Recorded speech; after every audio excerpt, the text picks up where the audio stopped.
Ada satu kenyataan yang sering tidak terlihat dari luar. Bagi banyak pensiunan PNS, gaji ke-13 bukan sekadar tambahan tahunan, bukan hanya angka di rekening, bukan pula uang yang langsung dipakai untuk hal besar.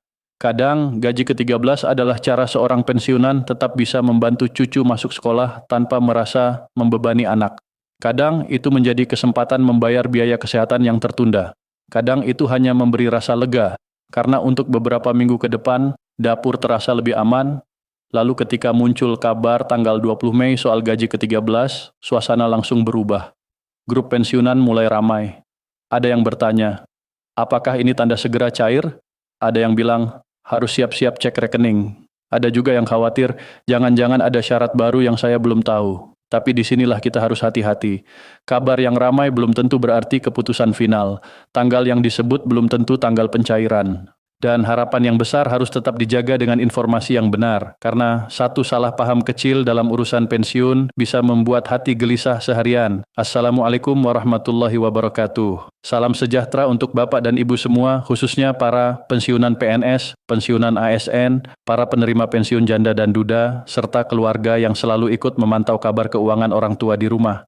Semoga Bapak dan Ibu selalu diberi kesehatan, umur yang berkah, rezeki yang cukup, dan hati yang tetap tenang dalam menghadapi berbagai kabar yang beredar. Karena kita tahu di masa pensiun, informasi tentang gaji, rapel, tunjangan, dan pembayaran tambahan bukan sekadar berita biasa. Bagi sebagian orang itu menyangkut keputusan rumah tangga, menyangkut obat bulanan, menyangkut biaya sekolah cucu, menyangkut harga kebutuhan pokok yang terus bergerak. Hari ini kita akan membahas judul yang sangat menarik perhatian. Pensiunan PNS wajib tahu kabar 20 Mei soal gaji ke-13. Namun sejak awal saya ingin menegaskan dengan jujur, kita tidak akan mengarang tanggal pencairan. Kita tidak akan menyebut nominal sebagai kepastian. Kita tidak akan mengatakan sesuatu sudah resmi jika belum ada dasar resmi yang jelas. Yang akan kita lakukan adalah membahas cara memahami kabar ini dengan bijak. Apa yang harus diperhatikan? Apa yang perlu dicek, apa yang masih harus menunggu kepastian, dan bagaimana Bapak Ibu bisa tetap tenang, tidak salah paham, dan tidak menjadi korban informasi yang menyesatkan. Karena tujuan video ini bukan membuat Bapak dan Ibu panik, tujuannya adalah membantu Bapak dan Ibu merasa lebih siap, lebih paham, dan lebih aman. Mengapa kabar gaji ke-13 selalu ditunggu? Karena waktunya sering berdekatan dengan kebutuhan besar keluarga. Banyak orang mengaitkannya dengan masa sekolah, kebutuhan anak dan cucu, pembayaran pendidikan, perlengkapan rumah, kesehatan, dan kebutuhan yang selama beberapa bulan mungkin ditahan dulu. Bagi pensiunan PNS, gaji ke-13 sering terasa seperti tambahan napas di tengah pengeluaran yang tidak selalu ringan. Pensiun bulanan mungkin sudah diatur dengan sangat hati-hati. Ada bagian untuk makan, listrik, air, obat, transportasi, iuran, dan kebutuhan kecil lain. Tetapi ketika ada kebutuhan mendadak, ruang geraknya menjadi sempit. Maka kabar tentang gaji ke-13 langsung menyentuh hati.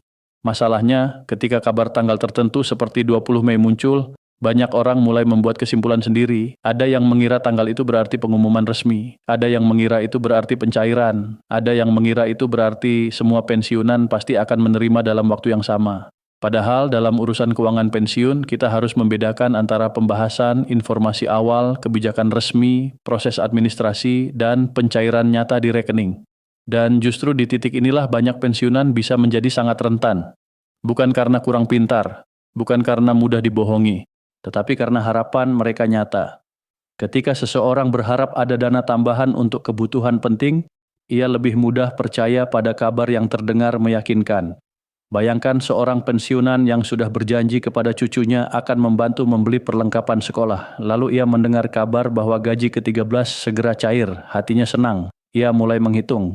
Tapi jika kabar itu belum resmi dan dana belum benar-benar masuk, maka harapan itu bisa berubah menjadi kecewa. Bahkan bisa membuat hubungan keluarga terasa tidak nyaman. Karena itu, topik ini penting bukan hanya karena berkaitan dengan uang. Ini berkaitan dengan ketenangan, kehormatan, dan cara Bapak Ibu mengambil keputusan tanpa diburu kabar yang belum jelas. Sekarang mari kita pahami konteksnya dengan sederhana. Gaji ke-13 dalam pembahasan publik biasanya dikenal sebagai pembayaran tambahan yang sering dikaitkan dengan kebutuhan pendidikan dan dukungan pengeluaran keluarga pada periode tertentu. Namun bagi pensiunan, setiap informasi mengenai gaji ke-13 harus dipahami melalui aturan dan pengumuman resmi yang berlaku pada tahun berjalan. Tidak cukup hanya mendengar dari grup, tidak cukup hanya melihat potongan video, tidak cukup hanya membaca judul yang terdengar meyakinkan. Ketika sebuah judul menyebut kabar 20 Mei soal gaji ke-13, ada beberapa hal yang harus dipisahkan. Pertama, kata kabar berarti informasi yang sedang beredar atau sedang dibahas. Kabar belum tentu sama dengan keputusan resmi. Kabar bisa benar, bisa belum lengkap, bisa berupa pembahasan, bisa juga hanya tafsir dari seseorang. Kedua, tanggal 20 Mei perlu dibaca hati-hati. Tanggal itu bisa merujuk pada waktu update informasi, waktu pembahasan, waktu isu ramai atau kemungkinan lain. Tetapi tanggal dalam judul tidak otomatis berarti tanggal pencairan. Ini sangat penting agar Bapak dan Ibu tidak salah menunggu di rekening pada hari tertentu tanpa dasar yang jelas. Ketiga, soal gaji ke-13 bisa mencakup banyak hal. Bisa soal aturan, mekanisme, siapa yang menerima, kapan diproses, bagaimana pencairan, atau sekadar klarifikasi terhadap kabar yang beredar. Jadi jangan langsung menyimpulkan bahwa setiap kabar tentang gaji ke-13 berarti uang sudah akan masuk. Keempat, pensiunan PNS perlu memahami bahwa informasi resmi biasanya memiliki sumber jelas. Biasanya ada dasar kebijakan, penjelasan mekanisme, dan jalur komunikasi resmi. Jika informasi hanya berasal dari pesan berantai, tangkapan layar, atau kalimat katanya, maka harus diperlakukan sebagai informasi yang belum terverifikasi. Kalau dilihat sepintas, kabar seperti ini memang terdengar melegakan. Tapi tunggu dulu. Dalam urusan pensiun, kabar yang melegakan harus diuji dulu. Apakah sumbernya resmi? Apakah bahasanya jelas? Apakah meminta data pribadi? Apakah ada klaim yang terlalu berani?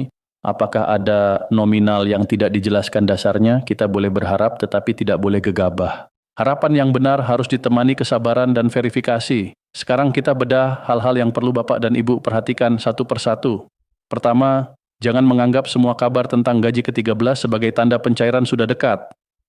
Ada banyak tahap sebelum uang benar-benar terlihat di rekening, bisa ada pembahasan kebijakan, bisa ada penetapan aturan, bisa ada proses teknis, bisa ada penyaluran melalui lembaga terkait, lalu baru terlihat pada rekening penerima.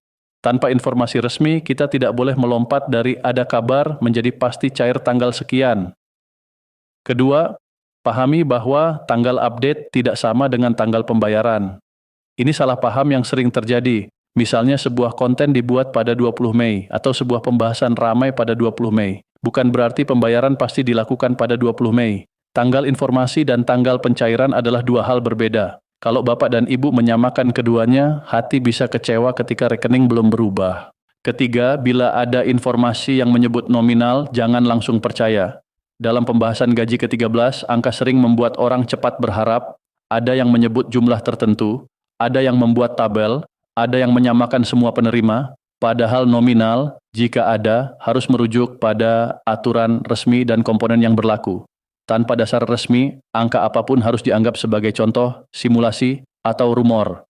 Sebagai simulasi saja, bukan angka resmi. Bayangkan, ada seorang pensiunan menerima pensiun bulanan dengan komponen tertentu, sementara pensiunan lain memiliki status dan komponen berbeda, maka jumlah tambahan yang dibayarkan, jika memang ada, belum tentu sama. Karena itu, jangan jadikan tabel yang beredar di grup sebagai pegangan utama. Keempat, jangan membuat rencana pengeluaran sebelum uang benar-benar masuk. Ini nasihat yang terdengar sederhana, tetapi sangat penting. Ketika mendengar kabar gaji ke-13, mungkin Bapak dan Ibu mulai berpikir untuk membeli barang, membantu keluarga, atau membayar sesuatu. Itu wajar. Namun sebaiknya jangan membuat janji besar sebelum dana benar-benar diterima dan jelas statusnya. Dalam keuangan pensiun, kehati-hatian adalah pelindung. Kelima, perhatikan sumber informasi. Kanal resmi biasanya tidak meminta Bapak dan Ibu terburu-buru mengisi data melalui link aneh. Kanal resmi biasanya tidak menggunakan kalimat ancaman seperti kalau tidak klik sekarang hak hilang. Kanal resmi juga tidak meminta OTP, PIN ATM, atau password.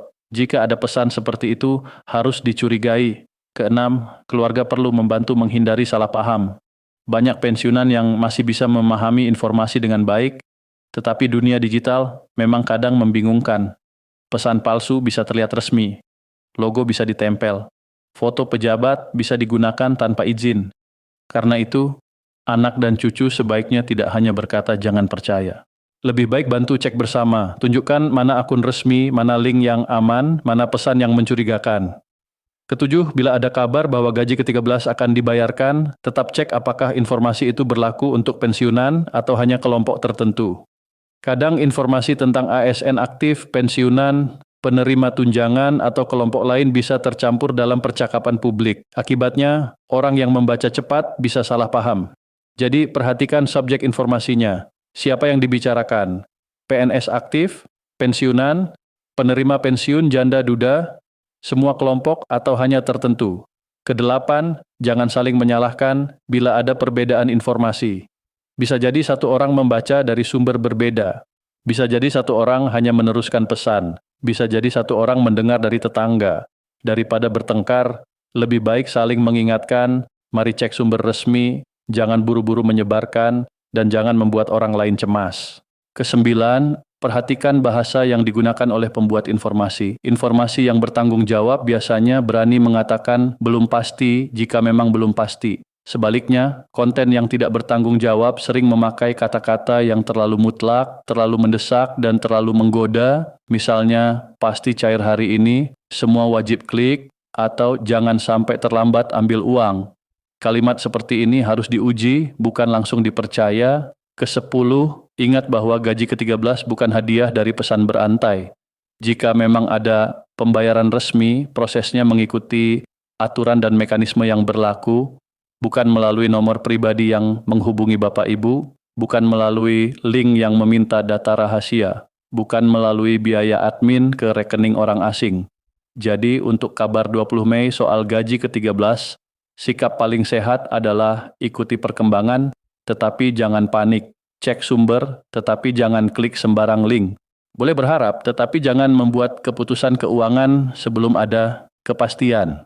Sekarang kita masuk ke bagian pemeriksaan kenyataan. Ini bagian yang sangat penting, karena setiap kabar tentang dana pensiun sering diikuti oleh risiko penipuan. Bapak dan Ibu harus berhati-hati terhadap pesan yang mengatasnamakan lembaga resmi. Penipu bisa memakai nama besar, logo, foto pejabat, atau kalimat formal agar terlihat meyakinkan. Mereka tahu bahwa pensiunan sedang menunggu kabar. Mereka tahu bahwa kata gaji ke-13 bisa membuat orang berharap. Mereka tahu bahwa orang yang cemas lebih mudah mengikuti instruksi. Jika ada pesan yang meminta Bapak dan Ibu klik link untuk mengaktifkan gaji ke-13, jangan langsung percaya. Jika ada yang meminta OTP untuk validasi pencairan, itu tanda bahaya. Jika ada yang meminta PIN, password, foto KTP, buku rekening, kartu pensiun, atau data keluarga, jangan diberikan. Jika ada yang meminta transfer biaya administrasi agar dana cepat cair, sangat patut dicurigai. Pencairan resmi tidak seharusnya bergantung pada transfer biaya ke rekening pribadi. Hak pensiun tidak semestinya hilang hanya karena Bapak Ibu tidak mengklik link dari nomor tidak dikenal. Dan data pribadi tidak boleh diberikan hanya karena seseorang berbicara dengan nada meyakinkan. Pisahkan rumor dari fakta. Rumor biasanya terdengar cepat, panas, dan mendesak. Fakta biasanya lebih tenang, jelas, dan bisa dicek. Rumor sering memakai kalimat info valid dari dalam tetapi tidak menunjukkan sumber resmi. Fakta memiliki jalur yang bisa diverifikasi. Pisahkan asumsi dari keputusan. Asumsi bisa muncul karena kebiasaan tahun-tahun sebelumnya. Misalnya, orang menduga pembayaran akan mengikuti pola tertentu. Itu boleh menjadi perkiraan, tetapi tetap bukan keputusan resmi. Jangan membuat rencana besar berdasarkan asumsi. Pisahkan simulasi dari kepastian. Kalau ada orang menghitung perkiraan jumlah, itu hanya contoh jika tidak didukung aturan resmi. Simulasi membantu memahami kemungkinan, tetapi tidak menjamin jumlah yang akan diterima. Dan yang paling penting, jangan merasa malu untuk ragu. Ragu terhadap informasi yang belum jelas bukan tanda tidak paham. Itu tanda bijak. Di zaman sekarang, orang yang langsung percaya justru lebih berisiko. Orang yang memeriksa lebih dulu justru lebih aman. Bapak dan Ibu, mari kita lihat gaji ke-13 ini bukan hanya dari sisi administrasi, tetapi dari sisi kehidupan nyata.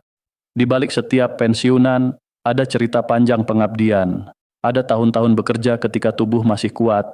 Ada pagi-pagi yang dihabiskan untuk bersiap. Ada perjalanan ke kantor, ada tugas yang kadang tidak dilihat orang, ada tanggung jawab terhadap masyarakat, negara, sekolah, kantor, layanan, dan keluarga. Semua itu bukan hal kecil. Ketika seseorang pensiun, bukan berarti kebutuhannya ikut pensiun. Tubuh justru perlu lebih banyak perhatian. Kesehatan perlu dijaga. Obat kadang harus dibeli rutin, makanan harus tetap cukup, rumah harus tetap dirawat. Dan di tengah semua itu, banyak pensiunan masih ingin membantu anak dan cucu walau kemampuan sudah terbatas. Karena itu, ketika ada kabar tentang gaji ke-13, hati bisa langsung bergerak. Mungkin Bapak Ibu tidak ingin membeli barang mahal. Mungkin hanya ingin melunasi tagihan. Mungkin ingin membeli perlengkapan sekolah cucu. Mungkin ingin menyimpan sedikit untuk keadaan darurat. Atau mungkin hanya ingin merasakan 1 bulan yang sedikit lebih lega.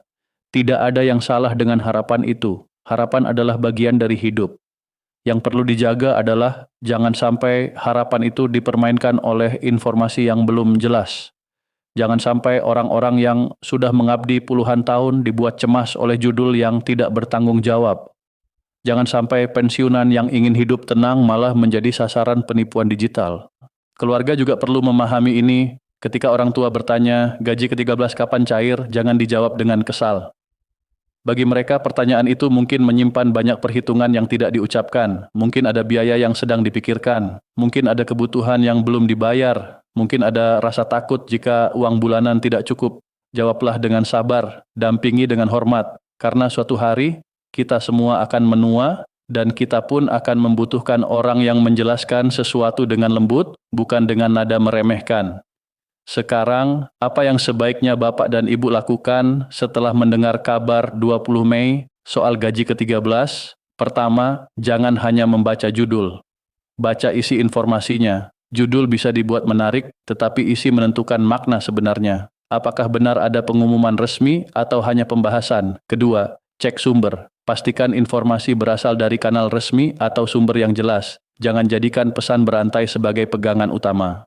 Ketiga, jangan panik karena tanggal. Tanggal 20 Mei bisa saja hanya tanggal update informasi, bukan tanggal pencairan. Jangan langsung kecewa jika pada tanggal tersebut rekening belum berubah. Keempat, cek rekening dengan wajar. Jika ada dana masuk, catat jumlah dan keterangannya. Jika belum ada, jangan langsung percaya pada rumor bahwa ada masalah dengan data Bapak Ibu. Tunggu penjelasan yang benar. Kelima, jaga data pribadi. Jangan memberikan OTP, PIN, password, NIK, foto KTP, buku rekening, kartu pensiun, atau data keluarga kepada nomor tidak dikenal. Keenam, jangan transfer uang untuk alasan pencairan. Gaji ke-13 yang resmi tidak seharusnya dipercepat melalui biaya pribadi kepada orang asing.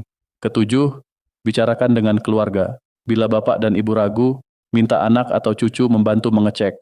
Bila anak dan cucu menonton video ini, tolong dampingi orang tua dengan sabar. Kedelapan, bila nanti dana benar-benar masuk, gunakan dengan prioritas. Dahulukan kebutuhan pokok, kesehatan, tagihan penting, dan sedikit dana cadangan. Jangan langsung habiskan karena kabar baik tetap perlu diikuti pengelolaan yang bijak. Kesembilan, jangan menyebarkan kabar yang belum pasti. Jika niatnya membantu, pastikan dulu kebenarannya. Jangan sampai pesan yang dikirim dengan niat baik malah membuat orang lain gelisah. Kesepuluh, tetap tenang. Dalam urusan pensiun, ketenangan adalah modal penting. Dengan hati tenang, Bapak dan Ibu bisa membaca informasi lebih jernih, mengambil keputusan lebih baik, dan terhindar dari jebakan. Jadi, Bapak dan Ibu mengenai kabar 20 Mei soal gaji ke-13 bagi pensiunan PNS, kesimpulan yang paling bijak adalah ini. Jangan langsung percaya hanya karena kabar ramai. Jangan langsung panik hanya karena ada tanggal disebut. Jangan langsung membuat keputusan keuangan sebelum dana benar-benar jelas. Dan jangan pernah memberikan data pribadi kepada pihak yang tidak resmi. Kita semua tentu berharap setiap hak pensiunan dapat disalurkan dengan baik, jelas, tepat, dan sesuai aturan. Kita berharap Bapak dan Ibu bisa menerima informasi yang menenangkan, bukan membingungkan. Kita berharap masa pensiun menjadi masa yang lebih damai, bukan masa yang dipenuhi kecemasan karena rumor. Namun, sampai ada informasi resmi yang benar-benar jelas, sikap terbaik adalah menunggu dengan cerdas. Cerdas bukan berarti curiga kepada semua orang. Cerdas berarti tidak menyerahkan hati dan data pribadi kepada kabar yang belum terbukti. Bapak dan Ibu telah mengabdi selama bertahun-tahun. Bapak dan Ibu layak dihormati dengan informasi yang jujur, layak dijaga dari penipuan, layak merasa tenang dalam mengelola keuangan hari tua. Pegang satu pesan sederhana, gaji ke-13 bisa membantu kebutuhan, tetapi informasi yang benar menjaga ketenangan. Jangan hanya mengejar kabar cepat, carilah kabar yang jelas, aman, dan bisa dipercaya. Semoga Bapak dan Ibu selalu sehat, rezekinya cukup, hatinya lapang, dan keluarganya penuh perhatian. Terima kasih sudah menyimak, tetap tenang, tetap waspada, dan jangan sampai salah paham. Wassalamualaikum warahmatullahi wabarakatuh.